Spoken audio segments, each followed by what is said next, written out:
High বন্ধুরা, কেমন আছে সবাই? আশা করি ভালো আছে। অনেক দিন পর চলে আসলাম ভিডিও করতে।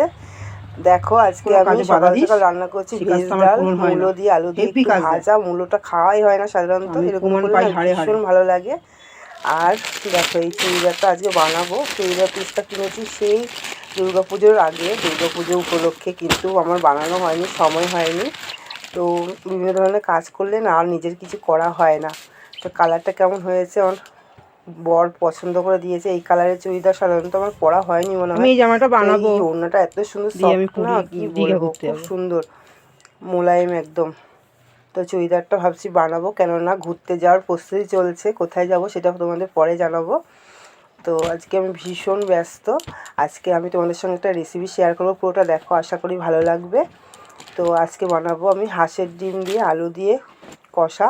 তো পুরোটা দেখো, আশা করি ভালো লাগবে। চুড়িদার পিসটা কেমন হয়েছে অবশ্যই জানিও। আমার তো ভীষণ ভালো লাগছে। এখানে সব ছোটো ছোটো স্টোন বসানো রয়েছে। জানি না, সময় পেলে বানাবো, নাহলে বানাবো না। তো ইচ্ছা আছে এটা মানে ঘুরতে যাওয়ার সময়, ঘুরতে গেলে পরবো, দেখা যাক কি হয়। খুব সুন্দর লাগছে আমার কালারটা, কিন্তু এটা হলো সর্ষে ফুলের মতো, মানে মোবাইলে একটু ডিপ ডিপ লাগছে। তো আজকে আমি চুড়িদার প্যান্টটা আগে বানাবো, তারপরে আমি চুড়িদারটা পরে বানাবো, কেননা টুকটাক কিছু জিনিস আনতে হবে। তো চলে আসলাম দেখো আবারও রান্নাঘরে। এখানে আমি হাঁসের ডিমটা সেদ্ধ করবো, তাই একটু নুন দিয়ে দিলাম। দেখো এখানে 3টে হাঁসের ডিম নিয়েছি। নুনটা দেওয়ার কারণ হলো হাঁসের ডিমটা তাড়াতাড়ি তাহলে সেদ্ধ হয়ে যাবে। যে কোনো ডিম সেদ্ধ করার আগে নুন দিলে,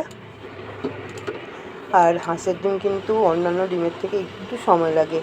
তো এখানে সিদ্ধটা হতে থাক, ততক্ষণে আমি আলুটা ভেজে নিই। এখানে দেখো একটা কড়াই বসিয়ে দিয়েছি। কড়াইটা নতুন কিনেছি, ইউজ করাই হয় না। এই কড়াইগুলো ইন্ডাকশানের জন্যই কিনেছিলাম। তো দেখো আমি তেল দিয়ে দিয়েছি কড়াইয়ে। তো আমি আজকে কম তেল কম মশলায় কিন্তু রান্না করবো।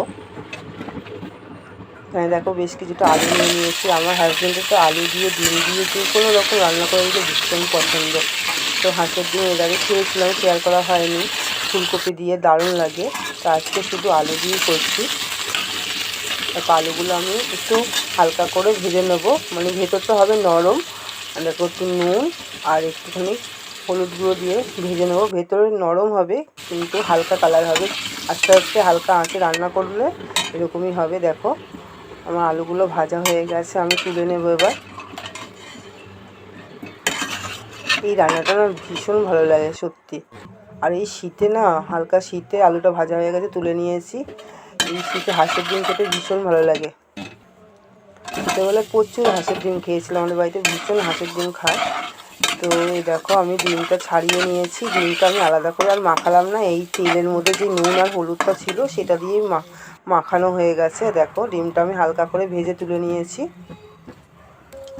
এবার আমি ওই তেলের মধ্যেই এখানে শুকনো লঙ্কা, জিরে, তেজপাতা আর গোটা গরম মশলা দিয়ে দিলাম। ওখানে ছিল দারচিনি, লবঙ্গ আর এলাচ। তো এটা ভালো করে একটুখানি ভাজা ভাজা করে নেব। অনেকদিন ভিডিও করা হয়নি, কেননা আমার একদম সময় হয় না ভিডিও করার। তারপরে মোবাইলটাও আমি ঠিকমতো পাই না, ছেলেরই বেশিরভাগ লাগে। তো দেখো এখানে একটা পেঁয়াজ নিয়েছিলাম, পেঁয়াজটাও একটু হালকা করে ভেজে নেব। তো ভাবছি এবার ভিডিও করব, যেদিন সময় হবে সেদিন করব।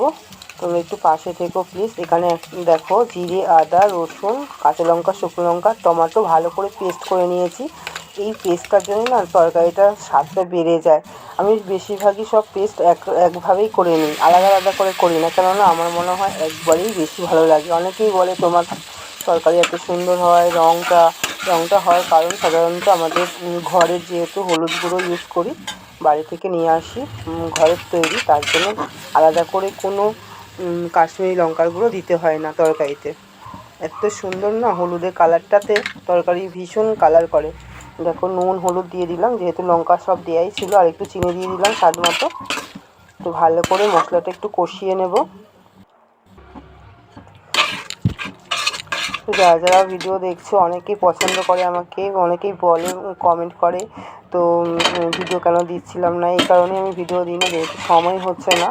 তো এবার ভাবছি দেবো। দেখো আমি আলু আর ডিমটা দিয়ে একটু হালকা করেই কষিয়ে নেব। তো তোমরা পাশে থেকো এভাবেই, আর বেশি বেশি করে কমেন্ট করো, ভালো ভালো ভিডিও আসবে, অনেক জায়গায় ঘুরতে যাওয়ার প্রস্তুতি চলছে। দেখো এবার আমি গরম জল দিয়ে দিলাম। এই রান্নাটা কিন্তু অবশ্যই গরম জল দিলে বেশি ভালো লাগে, যেহেতু আমার আগে থেকেই আলুটা রেডি করা ছিল। রান্নাটা হতে একদম বেশিক্ষণ লাগবে না। একটু ঢাকা চাপা দিয়ে দেবো। দেখো আবার চলে আসলাম, ঢাকাটা তুলে নিলাম। আমার রান্নাটা মোটামুটি একদম শেষের দিকে। কারা কারা হাঁসের ডিম খেতে ভালোবাসে অবশ্যই জানিও। একটু গরম মশলা দিয়ে দিয়েছি। গরম মশলাটা আমার বাড়িতে বানানো, আমি বেশিরভাগই বাড়ির বানানো ইউজ করি। আর একটুখানি ফ্রেশ ধনেপাতা দিয়ে দিলাম। এইবার তো জমে যাবে তরকারিটা। তো দেখো আমার হয়ে গেছে, নামিয়ে নিয়েছি। তো কেমন হয়েছে অবশ্যই জানিও। তো ভিডিওটা ভালো লাগলে অবশ্যই লাইক কমেন্ট শেয়ার করো, সাবস্ক্রাইব করো। তো চলো টাটা।